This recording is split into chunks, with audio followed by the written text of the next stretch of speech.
Well, a subscriber, Michael A.J. Norris, was asking me some questions on modern day wrestling situations.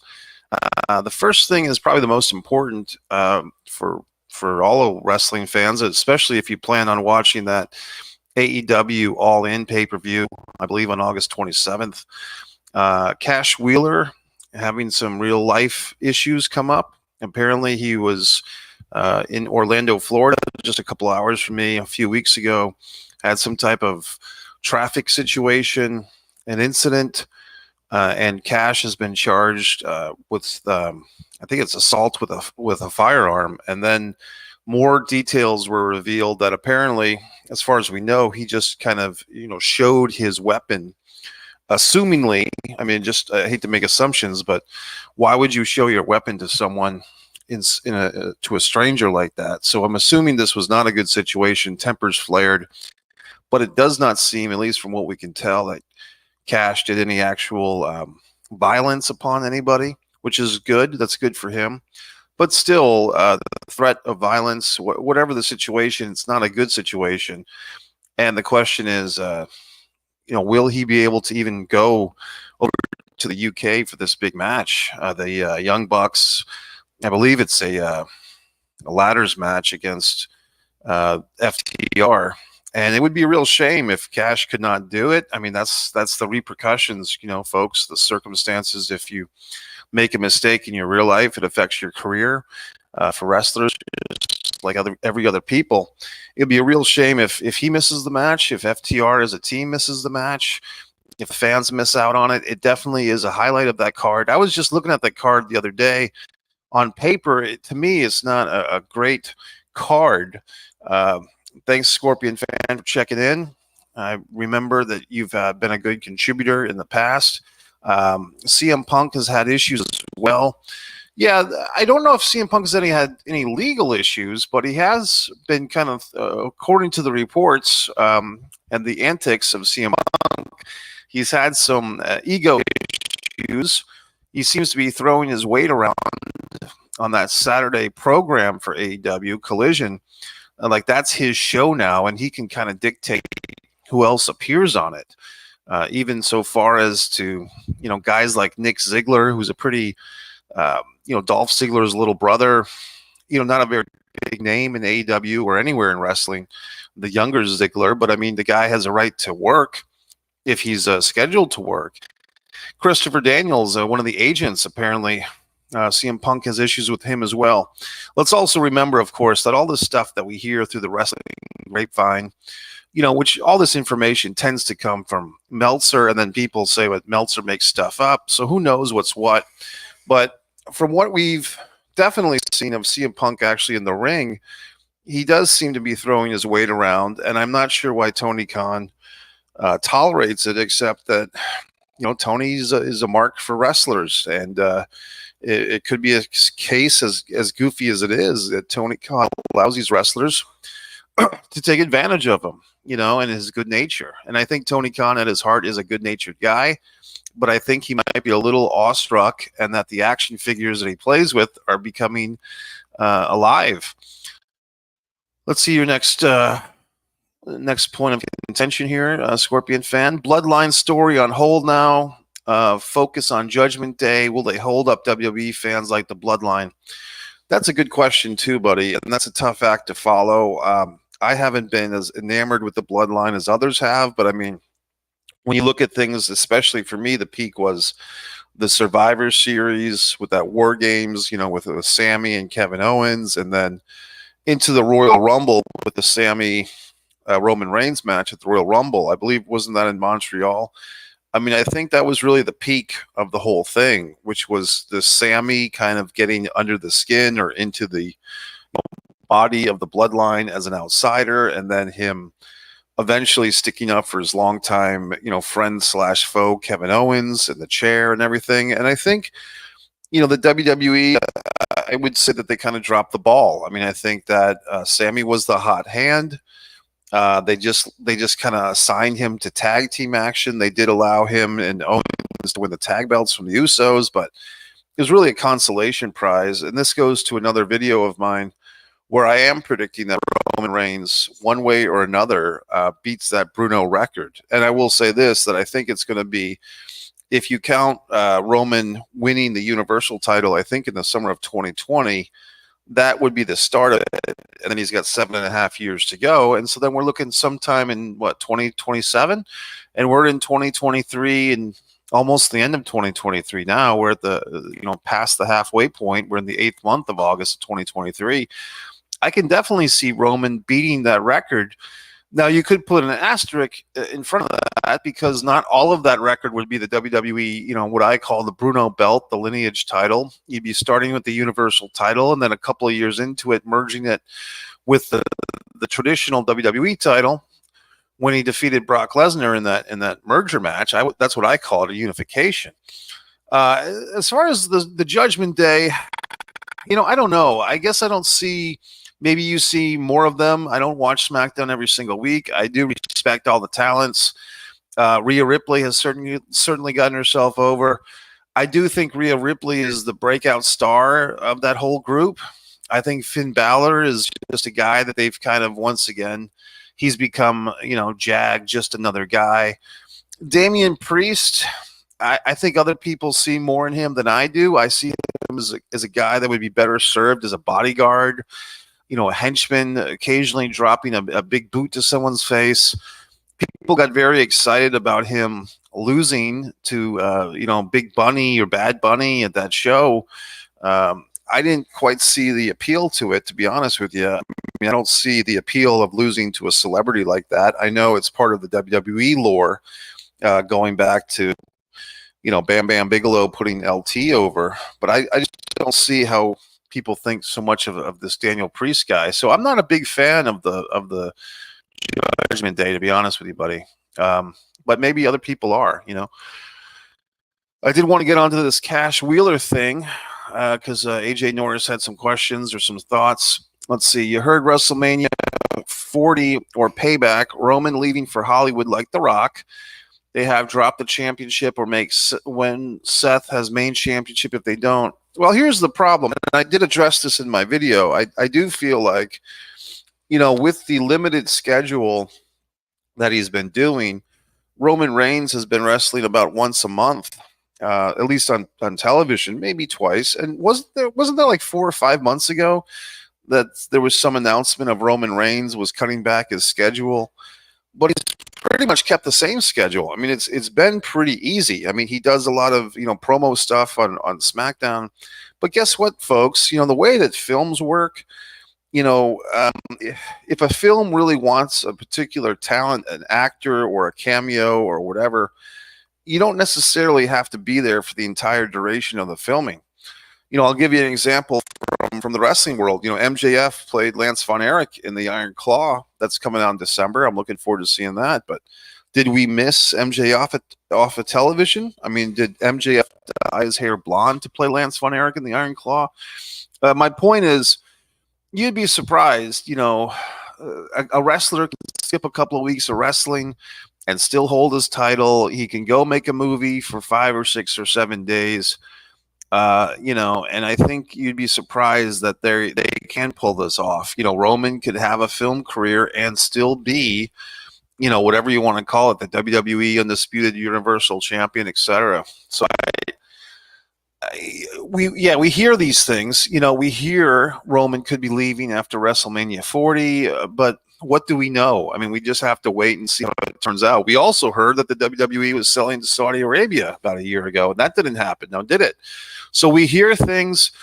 Sometimes they're true. A lot of times they're not. You know what I mean? So let's see. What's the next point? The Cash Wheeler situation.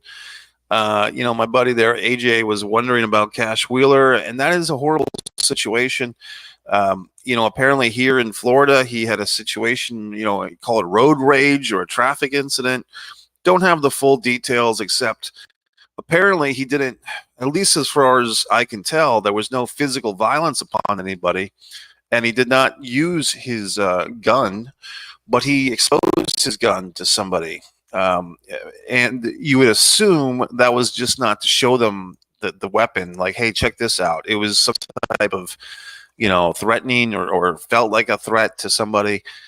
So I'm hoping that Cash Wheeler figures this all out. I would guess that he's going to get probation. That's just a guess. That's an estimate. If you're asking my opinion, I don't think he's necessarily going to serve jail time, but you never know. He does have a clean record. He's never been arrested before. So I'm pulling for Cash. I do like his talents. I think that if I were Tony Khan, which I'm obviously not, because I'm better looking, but I would probably put Jay Briscoe in that match. Just as a way of honoring the Briscoes FTR feud. I think if anyone could just pick up, a spot in a ladders tag team match and the fans would accept it, you don't have to put the biggest star in the world, whoever that might be, into this tag team match. Some people are speculating already that maybe Tony Khan tries to get an Edge and Christian reunion together.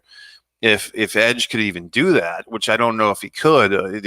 His contract apparently is ending with WWE, or his time there is ending. But I just think I think Jay Briscoe would be a fine substitute. And not to say that he and Dax Harwood would have chemistry off the bat, but I kind of think they probably would. So, I mean, if I was the booker, that's what I would do. I'd put Jay Briscoe in that spot if need be. And if not need be, then you go on with the match and you see what happens. So I don't particularly like the idea of another tournament. If Cash Wheeler, which I'm thinking this is going to be okay, I don't think he's going to have to miss his wrestling or go to jail or anything. I think it's going to be a slap on the wrist. He's apparently a first-time offender as far as we know. And he did handle himself. I mean, I was kind of surprised. I could see the actual court footage on Twitter of Dash facing a courtroom judge, and he seemed to handle himself about as good as you could. I mean, the guy looked pretty buff, just standing there next to his lawyer, but he didn't seem disrespectful. He seemed to take.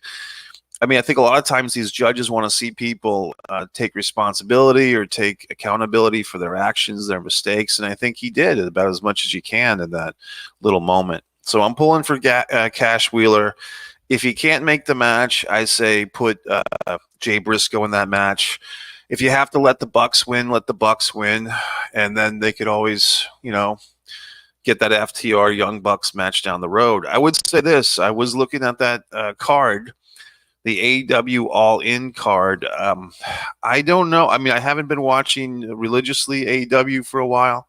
I'm not terribly impressed with this card. No offense to Adam Cole, Bebe, or MJF, but that storyline is not the most exciting thing in the world for me. I think the thing that they're doing of, we're friends, but we're going to wrestle, we're going to tag team on the pre-show and then go at it in the main event.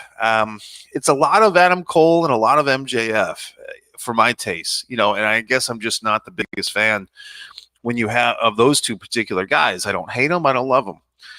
You look at this thing, you have a 4-women's title match, that's interesting. Dr. Britt would like to see her get that women's title back at some point soon.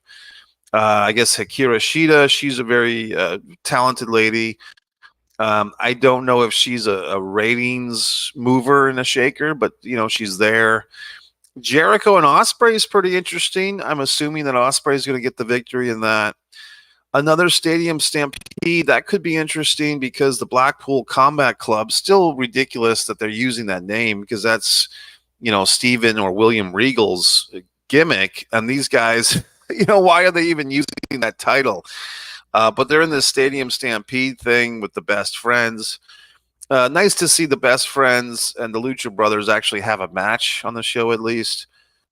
Sting and Darby against AR Fox. Kind of interesting to see him, get a pay-per-view match at this big show and Strickland. Where's the big guy, though? Keith Lee doesn't seem to be on this thing. Are they going to do another battle royal? Are they going to have to throw all the guys that didn't get a match into a battle royal? You've got this trios match, the Omega, Hangman, and Takeshita against the Gold guys. I mean, I don't know. I mean, Juice Robinson, Jay White. I mean, Takeshita. I don't know. It doesn't do much for me, to be honest with you. So I don't know. Here's a good question. Do I see Saraya winning? Fair enough question. I don't think she needs it. I don't think she should win. I'm not pulling for that to happen. I think it's good enough that she's in the match. I think medically, yes, she's been cleared, and yes, she has been competing. But I think she's better served as kind of what she's been doing, which is the spokeswoman for her groups. And I'd rather see Dr. Britt get the title. I do feel that Tony Storm, 1940s disgruntled actress thing has been working. So maybe she'll get the title. But I mean, I think if there's a title that's going to change, that would probably be it. I do think that Adam Cole is going to turn heel and win the title. I think that, what we're kind of building to as well is CM Punk even on this show. Apparently, it doesn't look like, unless I'm missing something, is CM Punk even signed for this thing? Is he wrestling Samoa Joe on this All In show or not?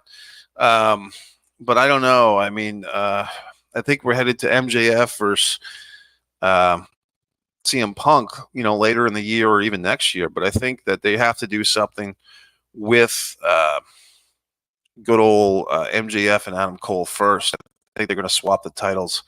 Any further questions? I believe that the Scorpion is my buddy AJ. Sorry, I'm getting confused here. But I'm putting CJ Punk and AJ Punk all together in one name. But AJ, let me know if you have any further questions. You hated that Texas Chainsaw Massacre match. I don't blame you, buddy. I mean, anytime that you have to gimmick a match like that, it just feels a little goofy. You know what I mean? Okay.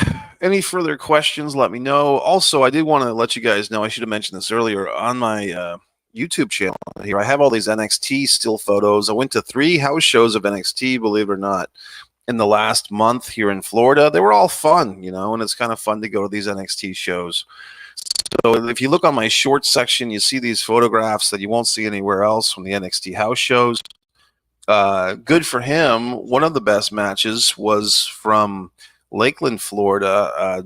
Dijak had a really good match. So congratulations to him. Hopefully, he really needs a spokesman, a person speaking for him.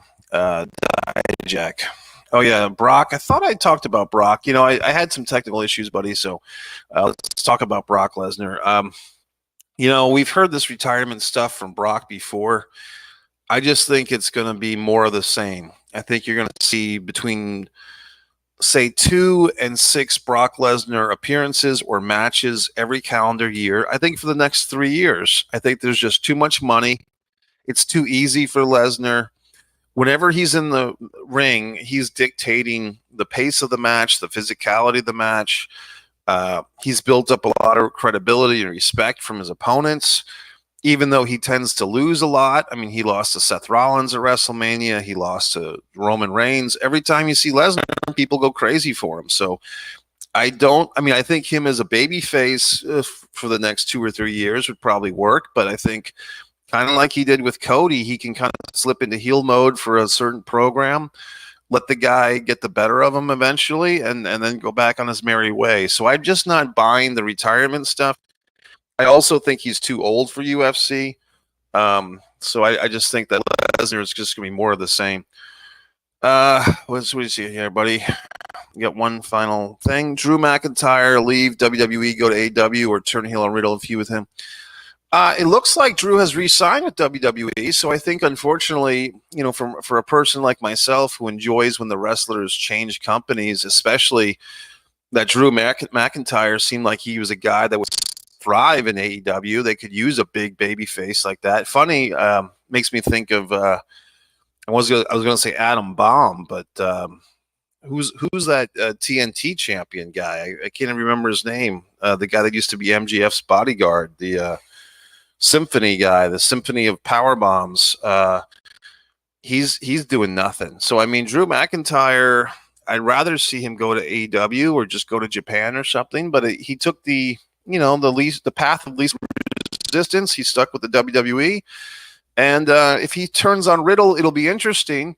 But I guess I'd like to see the big guy, Drew McIntyre, in that world title picture. But as we know, I think Roman's going to keep that title. And the other title, the Seth Rollins belt, I can just see that kind of bouncing around between Seth and Cody. I don't think Cody's going to beat Roman, like as I predicted last year at WrestleMania. All right, folks, you got one more thing here, buddy. You got a lot of good questions. I appreciate it. I do have to get on my way pretty soon, though, to tell you the truth. I'm going to go see that Metallica concert tonight in the movie theater. I'm trying to show your comment here, and I'm not having much luck. Let's show this thing, folks. Help me out. Come on, StreamYard. Stream for me, baby. Tonight, Edge is final WWE appearance. I was hoping Sheamus and Edge feud where Sheamus turn on him. Okay. It's interesting. I mean, I guess we could see a thing. I mean, that's why people are thinking that maybe Tony Khan's going to get Edge to come into team with Christian to take on the Bucks in the UK. I'm not so sure about that either. I mean, I think Edge could just go back into retirement, enjoy his beautiful family. He has given us a lot. I'm going to put Edge over. He has been a very top guy. I mean, the Lita feud or the Lita sex show with Matt Hardy and Edge, all those good times. The real R-rated superstar of the 2006 era was a highlight. Edge and Christian were a highlight. His feud with Angle was a highlight. There's a great match on I think it was Unforgiven 2001. Was it Edge and Rey Mysterio against Benoit and Angle? That's a great match. Look into that. See if I have that one right. But there was a tag team tournament for the SmackDown titles. Yeah, Edge and Mysterio versus Angle and Benoit on pay-per-view. So that's it, folks. I'm going to call this a wrap, but I will be in the Metallica concerts tonight. Thanks, AJ, for all your thoughts and for people that hung with me for this. I appreciate you watching. Enjoy the movie. Are you seeing? No, buddy. I'm going to go see Metallica. Metallica has a 2-night concert thing live in theaters from Austin, Texas. Metallica's doing a concert tonight, Friday night, and then Sunday night. And then you can see the replay Saturday and Monday. So I'm seeing it at Cinemark. But check your local thing, Metallica. You just Google it, buddy. They should be paying me for this. Okay, guys. Thanks a lot. See you soon.